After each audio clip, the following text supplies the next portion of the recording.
What's up, guys? This is the Osmo.com Night Shift Podcast. We're talking some MLB for Tuesday, August 14th. 14-game slate on August 14th. Lots to talk about. I'm going to try to go pretty quick, as always. Try not to ramble too much. Get to Osmo.com. Check out the spotlight hitters, pitchers, and stacks that we'll have for pretty much every single slate. Myself and Josh Engelman do those. And then we'll have the strategy video also with me and Josh tomorrow morning discussing the 14-game slate. I'm sure there will be a lot to discuss there as well, and it'll be live. We'll start at about 9 Eastern. So come in, hang out with us and chat. Osmo will be doing his top stack article. And then we will have the live stream with myself and Chris Spags. It'll be just a day filled with content, as most days are at Osmo.com. You can check out our NFL packages we have under the premium tab. NFL's coming up. It's going to be a good season. It's been an awesome baseball season. We're really excited about NFL. So go check out Osmo.com. Click on the premium tab. Get your premium subscription today. All right, let's do this. 14 games. Here we go. Mets and Orioles. We've got Jason Vargas going up against Andrew Cashner.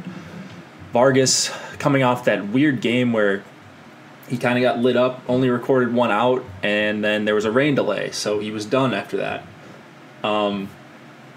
So it's kind of a weird pitching slate in that there aren't a ton of options down low. There's not really a ton of options that I like in any price range besides Justin Verlander, but we'll get to him later. So looking for guys to pair with a guy like Verlander, or if you like Corbin or Kluber.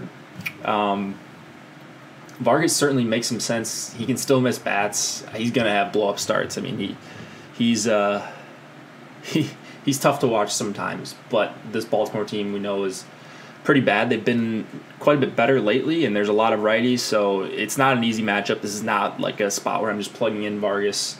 I don't know that I'm playing a ton of Baltimore bats. I think a full stack makes sense, but I don't know that I will get to it. So it's just really a question of, do I want to play Jason Vargas?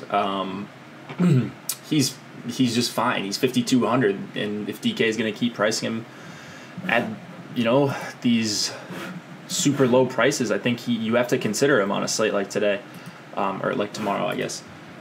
All right, Baltimore side, Andrew Cashner, 6K. Not considering him, although I don't love a ton of hitters against him. Like Conforto is fine. Ahmed Rosario leading off for 3,600 at shortstop, I think is fine as well. But this one is mostly about Jason Vargas and what we want to do with him. So more to come tomorrow. Right now, I have some mild interest. Boston and Philadelphia. Rick Porcello going up against Nick Pivetta. Red Sox with an under 5 total. Seems like we haven't seen that in forever. A lot of respect for Pivetta here on Vegas's part. Pivetta is only 7,600, but I mean, and he's at home, but I still don't think I could get to him against the Red Sox. Just too tough of a matchup. There's not even very many strikeouts in it. So, again, I don't think I'll be targeting the Red Sox. On the other side, Porcello is 9,200. I don't really like that price for him. I always say that he's a better real-life pitcher than DFS pitcher. And there are some lefties in here that could give him some trouble. Carlos Santana, Asdrubal Cabrera, Nick Williams I like. And then from the right side, Rhys Hoskins. So not really on Porcello or Pivetta. I do like some bats. I think the full stack for the Red Sox is how I would go if I'm attacking Pivetta.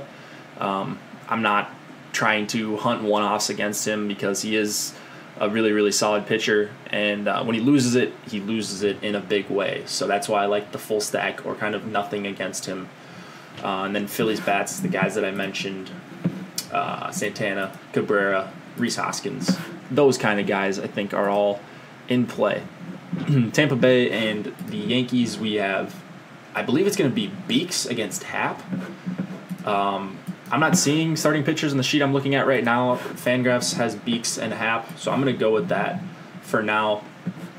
If it is Beeks, then the Yankees automatically become one of my favorite stacks. And it's not necessarily because I think Beeks is bad. It's just because the Yankees have been so good in Yankee Stadium against lefties this entire year. So you search on the Fangraphs splits page, and I just like to search by WRC plus versus lefties at home. Yankees highest WRC plus 127, highest ISO 229. Top 5 on base percentage, 346. Or maybe, actually, I think that's just outside the top 5. But anyways, you get the idea. They're just so tough in Yankee Stadium. I love Hicks. I love Torres. I love Andujar. Obviously, Giancarlo Stanton, one of the top plays on the entire slate if it's going to be Beeks. This could change by morning, but right now it looks like the Yankees are one of my favorite stacks. And there is some uncertainty, I think, on Vegas' part too, because there's no line out right now. So that is telling. But if it is Happ on the Yankees side, I think he makes for a fine spend-up option. Looked really good in his last start as far as swings and misses. He's 9,500, no problem paying that, especially because the Rays are going to roll out some lefties, it looks like, maybe up to 6 of them. And if that's the case, it probably won't be 6. It might be 3 or 4, who knows. But if there's even 3, I still love Happ here. I like him pitching at home to Romine. I'm on some J.A. Happ if he's going to be going for the Yankees. White Sox and Tigers, Lucas Giolito against Blaine Hardy. Giolito, 5,500. I don't think people will be on him here. I certainly won't be on him here. I like Candelario and Goodrum and Castellanos, of course. Giolito, some walk issues. I don't even mind the full Tiger stack. I know that they're kind of a tough team to look at as far as putting them on your roster and stacking them up. But they do make some sense here against a guy like Giolito. I don't think they're going to be super heavily owned because they're not. It's not like they're priced down. Castellanos and Candelario and Goodrum all above 4K, so they're not just stupidly priced where you could fit Verlander and Corbin together and still stack up a team. So I actually like the Tigers in GPPs. Blaine Hardy, 6,800. I thought I was going to like him a little bit more, but looking at this White Sox lineup, if Abreu's in there and Garcia, Matt Davidson, Yolmer Sanchez, Tim Anderson leading off, I don't know. I don't think I will be on Hardy. 6,800 is a bit too pricey for a guy I don't think has much upside at all, and a guy that's going to get a lot of righties as well. So I kind of like both sides for hitting here. It's a 9 total. I wonder if it'll go a little bit under-owned. There's no crazy pricing, like I said, for the Tiger side. Same thing goes for the White Sox. These guys are all priced pretty fairly. So I like both sides, especially going up against that Tigers bullpen. All right, Cleveland and Cincinnati. We've got Corey Kluber going up against Saul Romano. So Kluber is 11.5 here, and right away it looks like an underprice, but I don't actually love Kluber in this spot. He's had trouble missing bats a lot lately. He's got 7 strikeouts in each of his last 2 starts, but if you look at his swinging strike rates, 7.1% and 6.0%. Before that, he looked really good. Double-digit swinging strike rate. Easily in his 3 starts prior to those, chase rate was up. It could be just because he was going up against the Angels and the Twins. Those aren't the easiest matchups for right-handed pitchers. But I just think people will blindly go with Kluber here. It's not a great park for pitching, obviously, in Great American. There is some lefty power. There's some righty power with Suarez in there. So I don't know exactly how I feel about Kluber. This is one where I want to see the ownership. I want to see if he's going to be, half the ownership of Verlander. Then I'm a little bit more interested because I think he's a fine play. I think he probably pitches okay here. But I just wonder if people will see this price and just go, all right, let me lock in Corey Kluber, whereas I'm not really doing that. I'm more looking to play the ownership game between him and Justin Verlander. Saul Romano on the other side Not someone I want to play. I love the top 5. You can even include Kipnis. I love the top 6 for these Indians. Lindor, Brantley, Ramirez. You guys know how I feel about them. If you've been listening, I pretty much mention them every single podcast just because they're really awesome hitters anytime they're going up against a righty. Romano's got big issues against lefties, big issues in general. So in this park, Indians are one of my favorite stacks. I expect them to be pretty chalky. Marlins and Braves, we've got Trevor Richards going up against Anibal Sanchez. Richards is 7,100. Someone I like, someone I really respect. And I don't think I can get to playing him just because this matchup against the Braves does not feature really any strikeouts at all, with Markakis and Freeman in there. Enciarte, Kurt Suzuki doesn't really strike out that much either, so it's just a really tough matchup. All these two. I will say, though, I don't think I'm going to be heavy on the Braves stack at all, just because of Trevor Richards' changeup. That pitch can be devastating to lefties. You can see it in his splits. He's striking out more lefties than righties this year. I expect that to kind of continue as the season goes on because of how good that changeup he has is. So not crazy about the Atlanta bats. Anibal Sanchez, 8,600 for him. He's kind of earned this price. Took a liner off the leg in his last start and had to leave early. So I'm a little bit worried about him. I don't love the price. Certainly a good matchup. He's a minus 180 favorite. But I just can't get past the $8,600 for Anibal Sanchez. Not going to be someone I want a ton of exposure to. If he ends up in a couple of my lineups, I'm not going to be angry about it. But this is going to be one that I would need some convincing on Anibal for me to want to be over the field on him. Arizona and Texas. Patrick Corbin against Giovanni Gallardo.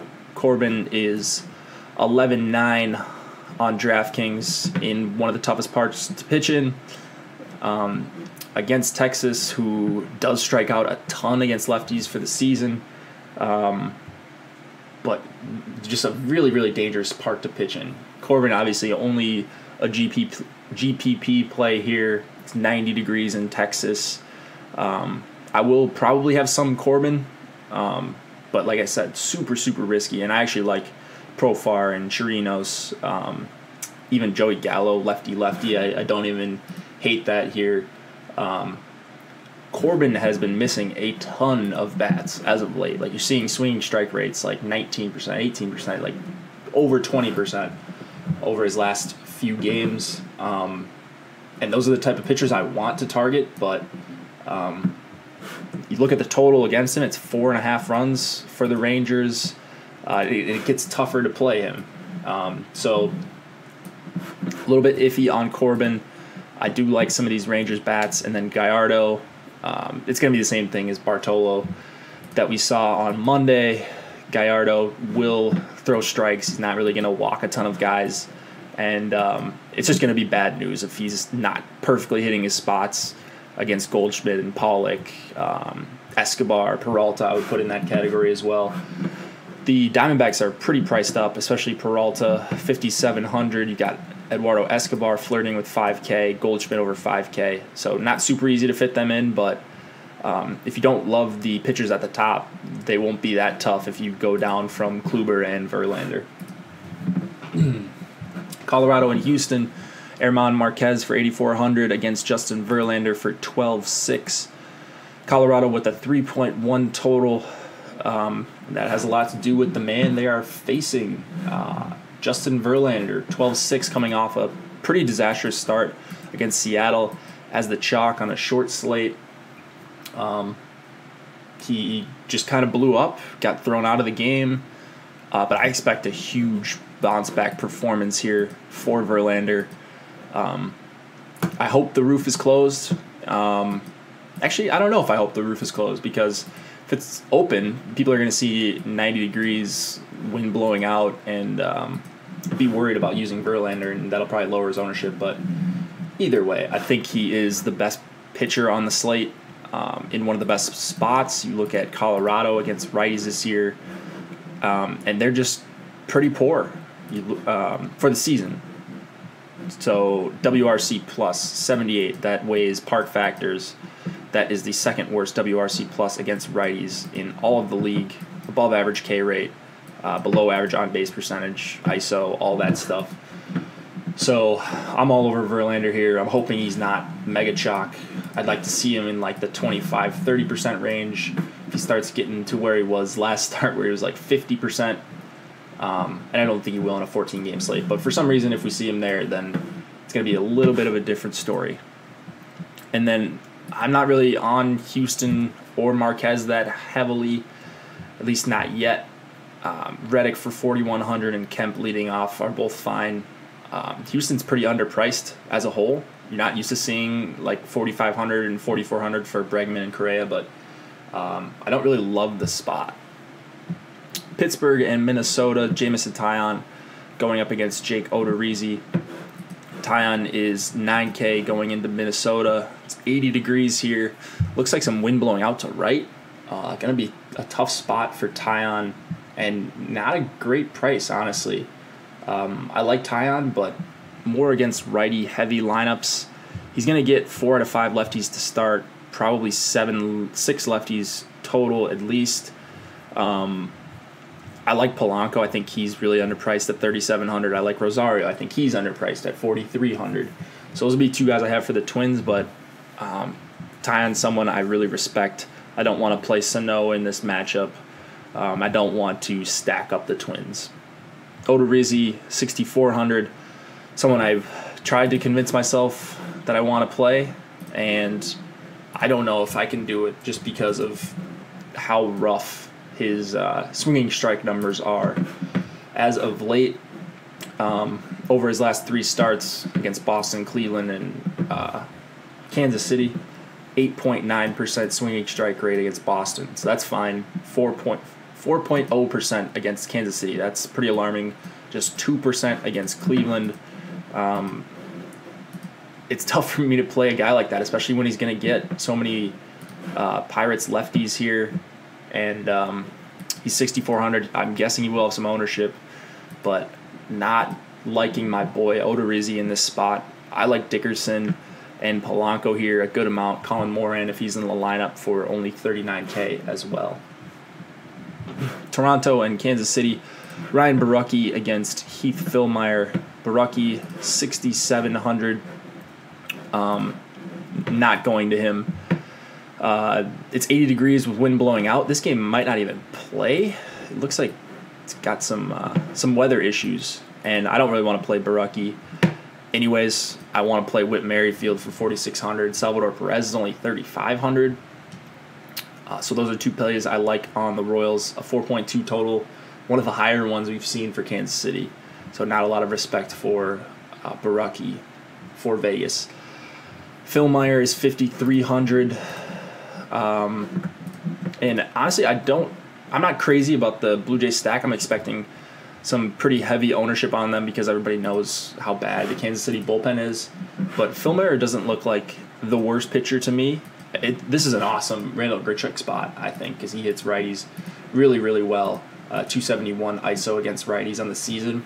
But outside of him and maybe Teoscar Hernandez, Blue Jays is not my favorite stack, and I think people will just, like, the secret's out. So you want to stack against bad bullpens, and Kansas City certainly has one, but not crazy about Toronto here. I have a feeling that Josh will be.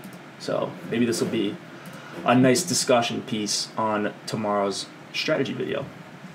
Washington and St. Louis. Gio Gonzalez against John Gant. Gonzalez is 6,900. Gant 6,100. 9 total in this game. 75 degrees. This one is all about the Nats bats for me. Gant is still getting crushed by lefties. And it's actually not showing up in the results, but 58% hard contact for him against lefties this year. That's the highest I've seen for a pitcher this deep in the season. Maybe in my time playing DFS. So just really bad numbers against lefties for Gant, but it's not showing up in the results. I'm not going to him here.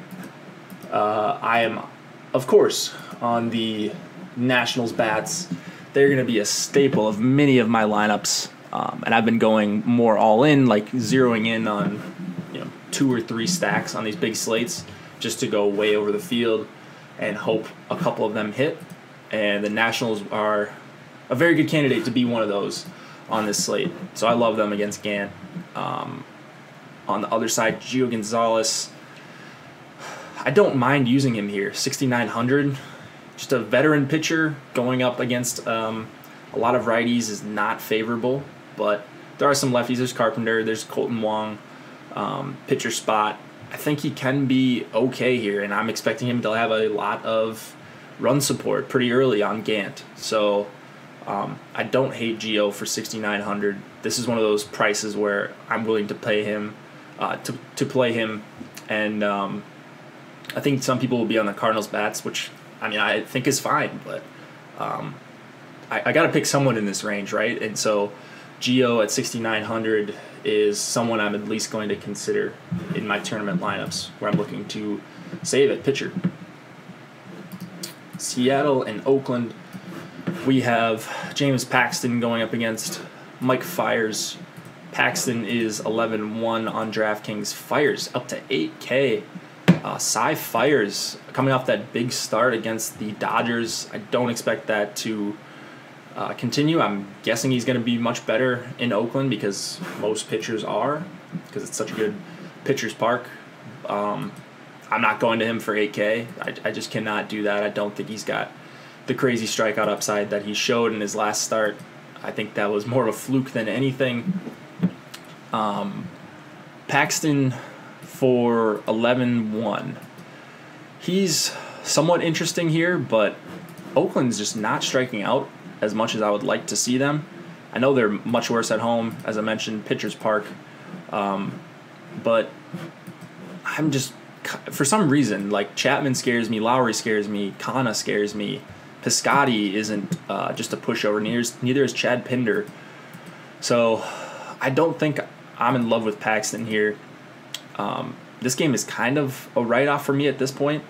I don't see myself having exposure to really much of anything on either side. Giants and Dodgers, Andrew Suarez going up against Alex Wood. Great, 2 of my favorite pitchers. No, I actually don't like either of these guys, really. Haven't really all season. Suarez is 6,300.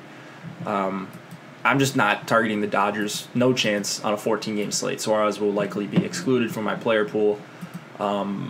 He just gets crushed by righties, and he's going to start off with Dozier, Machado, Turner, Kike Hernandez, Matt Kemp, Puig's in there.